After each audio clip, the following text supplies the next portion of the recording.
Douglas Bickford. It is the 8th of April 2022. I am broadcasting live from my hometown of Klamath Falls, Oregon, and out of my 105-year-old house in Klamath Falls, Oregon is my hometown. The reason I'm on Facebook and YouTube, Facebook Live now, I'm teaching self-esteem out of a book right here, okay? Her name is Susanna McMahon. She's a counselor, a therapist, many years. She got a PhD in psychology. She also has a master's in philosophy. She lives in Madrid, Texas. She's 73 years old. She lives with her husband. She wrote this book in the 90s. It was published in 1992. Okay. Every chapter, I kid you not, talks about how we've been trained and taught not to have self-esteem, self-love. What self-esteem is it's how you feel about yourself inside. Other words for it are self-esteem, or self-confidence, self-love, self-worth. And most people don't even know what the two words even mean. But here's what it means. You have a girlfriend, boyfriend, husband, wife. You get in that relationship, right? You got that good feeling, okay? We've all been there, done it. You're in love, okay? And it feels really good to be in that mode, okay? And that feeling is that love, that feeling that you have for the other person. You just put yourself in the other person's shoes. That same feeling is for yourself, okay? That's what self-esteem is. And since it's been, nobody teaches it, okay? That's why I teach it. Nobody's teaching it. Nobody's telling you how to get it. Nobody's telling you how simple it is, and nobody's telling you how important it is, okay? That's why I am here, and I have been over a year teaching how to attain self-esteem on YouTube, and like I said, now Facebook Live, right? So now I'm teaching on both places. But she came up with a very simple concept to give people self-esteem. She's a psychiatrist, so people would hire her to fix their messed up minds, and basically it's their lives. If you have you don't have a healthy mind, then your whole life is messed up because you do weird things, okay? But she got hired as a psychiatrist by people to help them, okay, fix them. Anyway, so in order to have self-esteem or have a healthy mind, you have to have self-esteem. You can't get a healthy mind until you got self-esteem. And she knew this. And she knew that it's been being trained out of us by the TVs, radios, and newspapers and all that, right? So she came up with a very simple concept. It's called mirror therapy. She actually came up with mirror therapy. That was her thing, okay? She told her clients to do 4 things to themselves in the mirror in between their sessions. Say, I love you. Say, I love my inner child. Say, I'm worthy to be loved and worthy to love. And say, I am full of goodness. Those 4 things to yourself in the mirror will give you self-esteem on steroids if you do it and you keep doing it. And it comes from a psychiatrist. That's what she came up with, to give her clients self-esteem so that she could break through and fix whatever is going on in their head, okay? so they could have a normal life, okay? Because without self-esteem, okay, you can't love without it, and you can't be loved, okay? So what happens to us as human beings, you get yourself in, if you don't have self-esteem, you'll attract somebody with no self-esteem, so no self-love. Then the relationship will become toxic, okay? Because you can't love without self-esteem, and you can't be loved without self-esteem. So the relationship becomes toxic because you get in that relationship because you need that other person, okay? They get in a relationship with you. It all feels good at first, okay? But you've all been in these toxic relationships. There's billions of people running around in toxic relationships because they don't have self-love. And that's because nobody's teaching it. And that's what I'm here for, is to teach it. But three things will happen with these relationships that you get into with no self-esteem, right?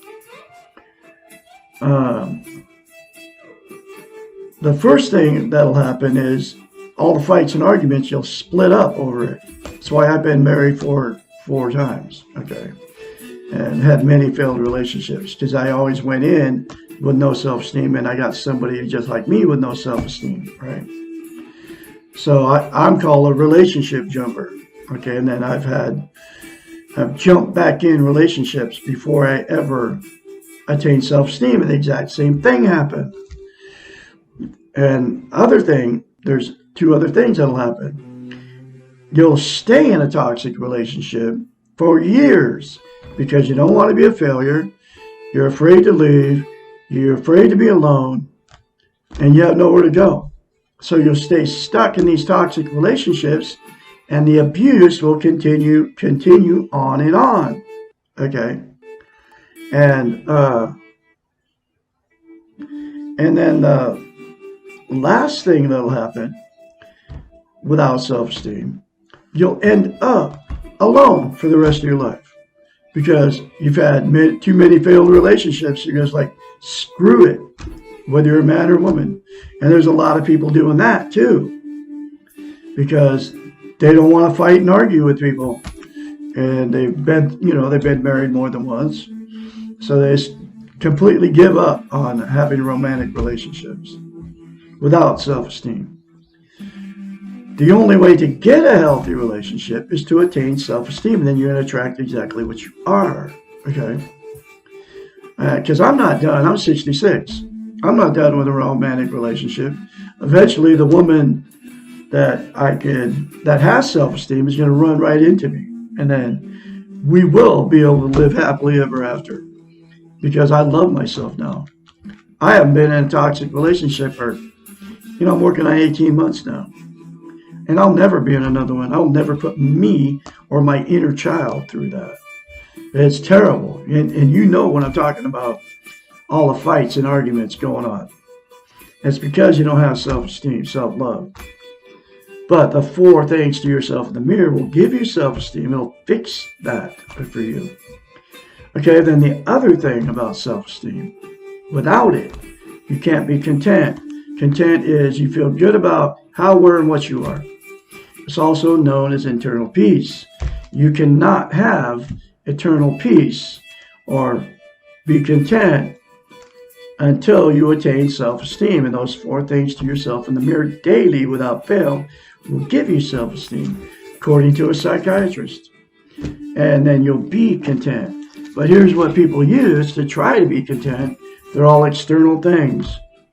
Drugs, alcohol, sex, food, gambling, TV, religion, another person, material possessions, or money.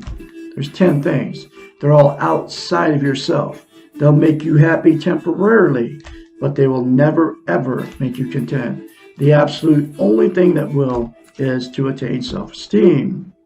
And I'll say it again. The 4 things to yourself in the mirror daily will give you self-esteem. Okay? And then you'll feel good about how, where, and what you are. And you have to remember, it's been trained out of us and nobody's teaching you how to get it.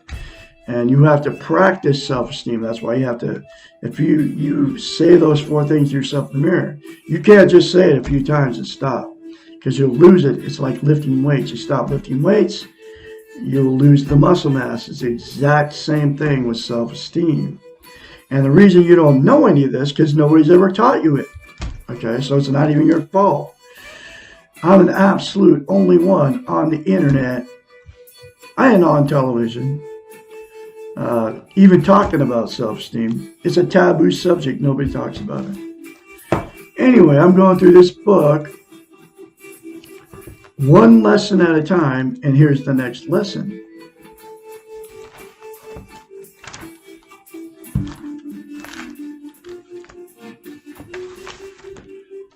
Lesson number 44. Why am I so angry? Anger is one of the most basic and also important emotions. It is necessary for the survival, as the feeling often generates the necessary strength to do things to protect ourselves that we normally could not do.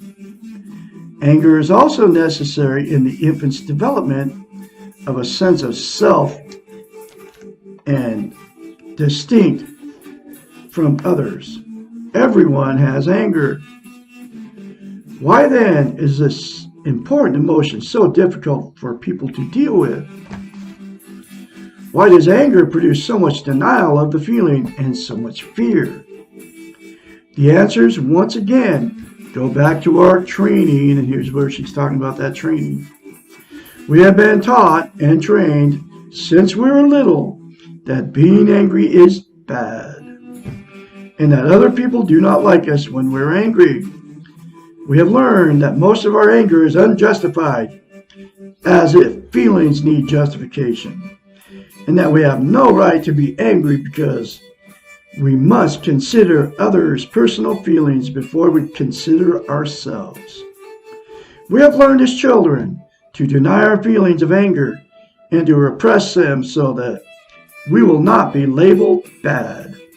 If we cannot deny or repress anger and we let it out, then we feel guilty and have to make justifications for our feelings.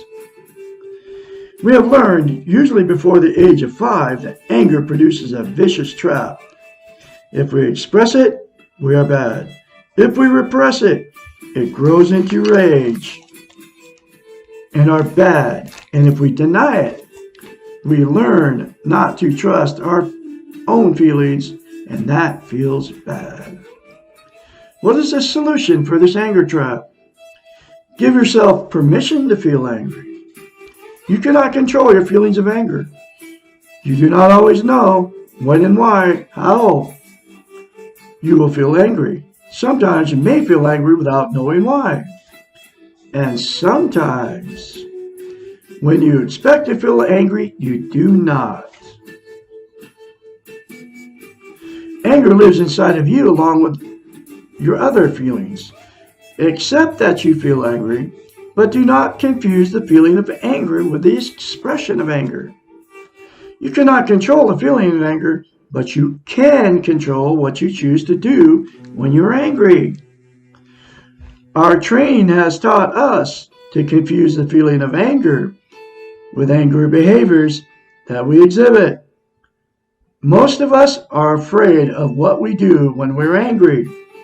We have repressed and denied our anger until it explodes and we are in a rage. We then act out in destructive manner to others and to ourselves. Accepting the angry feeling as it occurs means we do not accumulate the feelings until they become a rage. Often accepting our anger as it occurs is enough. Remember, we do not always have to act on our feelings and our thoughts. We can choose what we will do, and we have a wide variety of choices. Practice saying to yourself when you feel angry, I am angry. What do I want to do with this?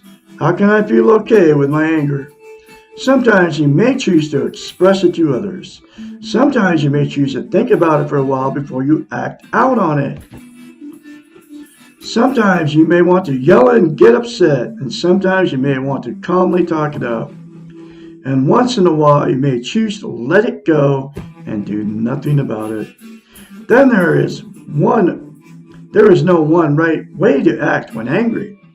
Any behavior you choose is right as long as you take responsibility for it and you feel all right with yourself. If you cannot get past your anger and let it go, ask for help.